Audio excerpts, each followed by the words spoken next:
Eu tenho certeza que você já deve ter escutado alguém falando que a Terra, o nosso planeta, tem um formato plano. Bem, nós aprendemos desde pequeno que a Terra é uma esfera, igual uma bola de futebol. Mas por que então que existem pessoas que dizem que ela é plana? Porque existem pessoas que gastam muito dinheiro tentando provar essa teoria. Será que eles estão certos? Nesse vídeo nós vamos falar sobre quais são os argumentos e teorias que dizem que a Terra é plana. Bem, eu sou o Gonça e no vídeo de hoje nós vamos falar sobre a teoria da Terra plana.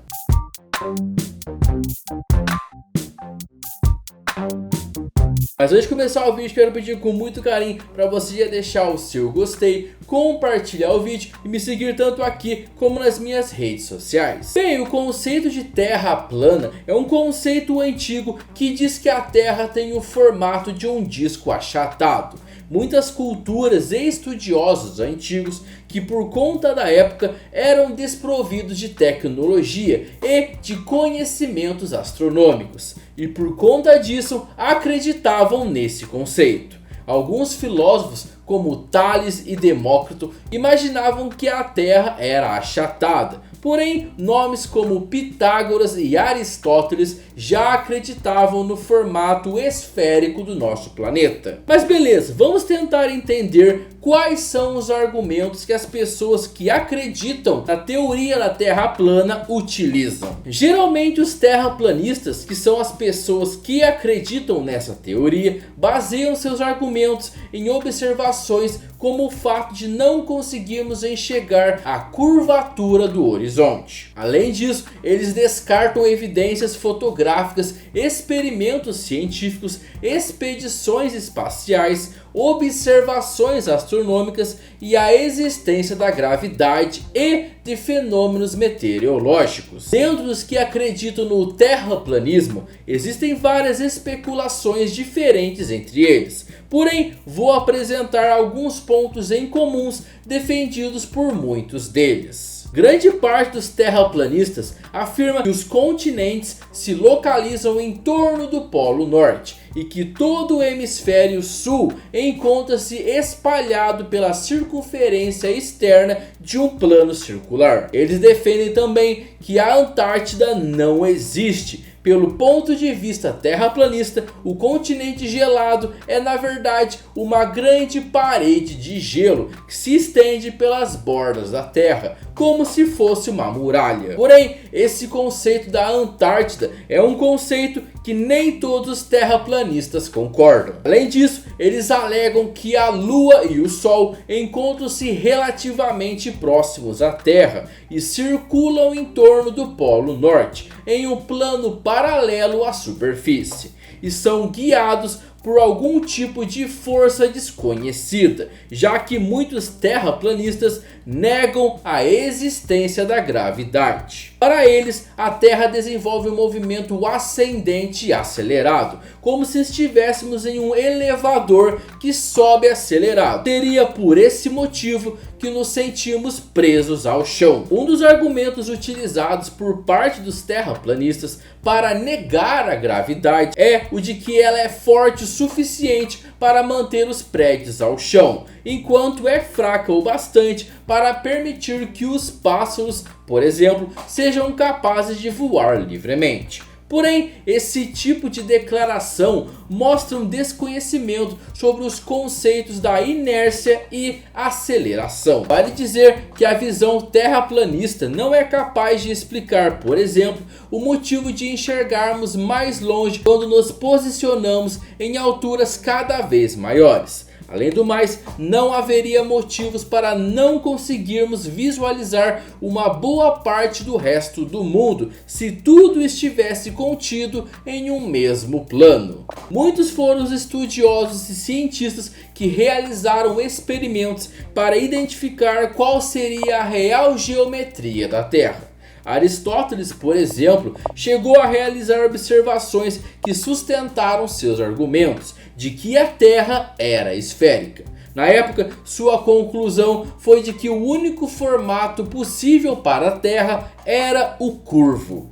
Além disso, muitos foram os observadores ao longo da história que conseguiram perceber que algumas constelações só eram visíveis de certos pontos da Terra, como a estrela polar, por exemplo, que só pode ser vista a partir do hemisfério norte. E também que quando se afastavam do horizonte, os barcos desapareciam gradativamente, deixando à mostra seus mastros e velas antes de sumirem por completo. Bem, como comentei, diversos estudiosos fizeram experimentos que ajudaram a comprovar que a Terra não é plana, e foram a partir desses experimentos que há muito tempo atrás houve a comprovação de que a Terra é esférica. Vamos agora então comentar quais foram esses experimentos. O primeiro experimento traz como ponto principal a circunferência da Terra. A circunferência do planeta foi estimada por Aristóteles, porém a primeira medida fiel foi realizada por Eratóstenes em 240 a.C.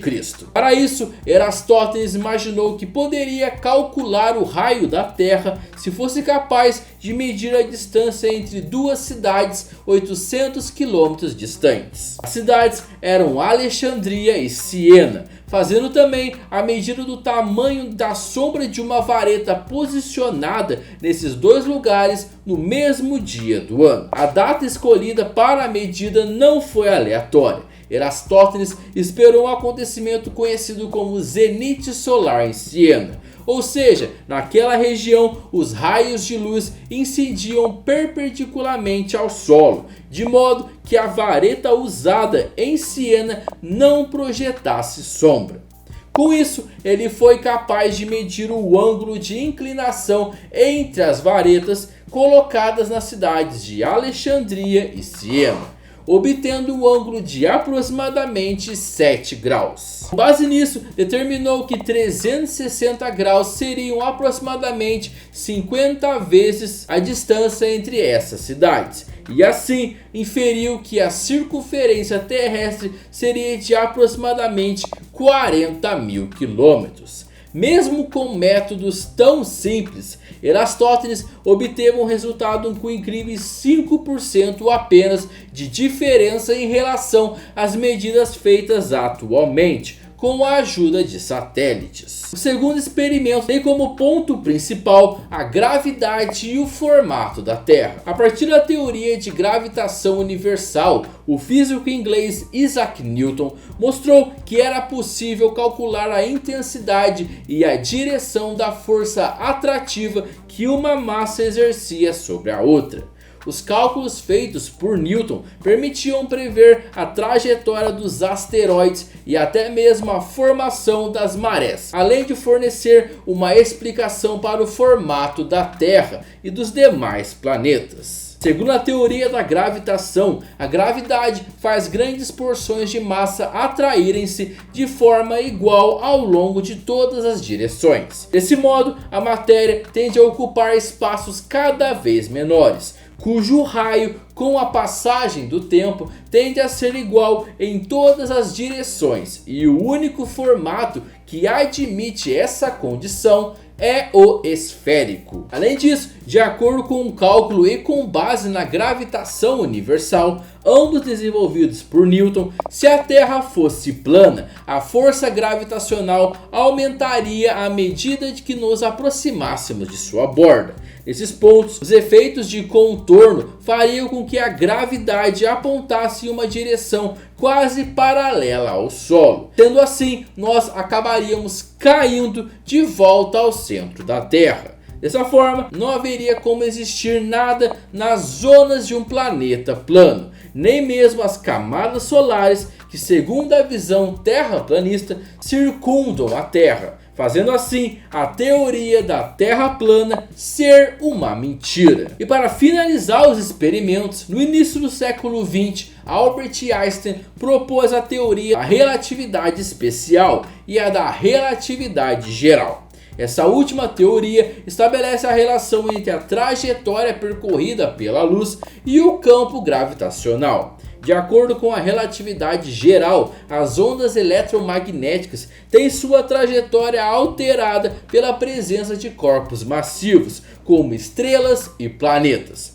Esse fenômeno foi testado e comprovado diversas vezes. Em uma dessas comprovações, 2 relógios atômicos foram sincronizados de modo que uma diferença de 1 segundo entre eles só seria observada se passados vários bilhões de anos. Em seguida, um desses relógios foi colocado em um avião que se movia em alta velocidade e em grande altura em relação ao solo, onde o outro relógio foi deixado.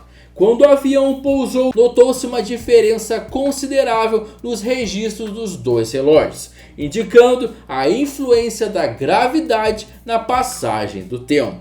Os GPS, por exemplo, são usados para determinar nossa posição no globo terrestre, por meio da medição do tempo que uma onda de rádio leva para chegar até nós e retornar à fonte emissora. Sendo assim, para usarmos esse tipo de tecnologia, foi necessário que o campo gravitacional da Terra, que depende muito do seu formato, fosse levado em conta. Caso contrário, jamais seríamos capazes de medir posições remotamente com tamanha precisão. Ou seja, o formato esférico da Terra faz com que seja possível tal tecnologia existir. Bem, acreditar que a Terra é plana é algo que acredito que com o tempo não será mais feito. As tecnologias como imagens de satélites comprovam que a Terra é esférica. Porém, caso não confie em imagens de satélites, nesse vídeo eu comentei sobre 3 experimentos que só dariam certo, ou na verdade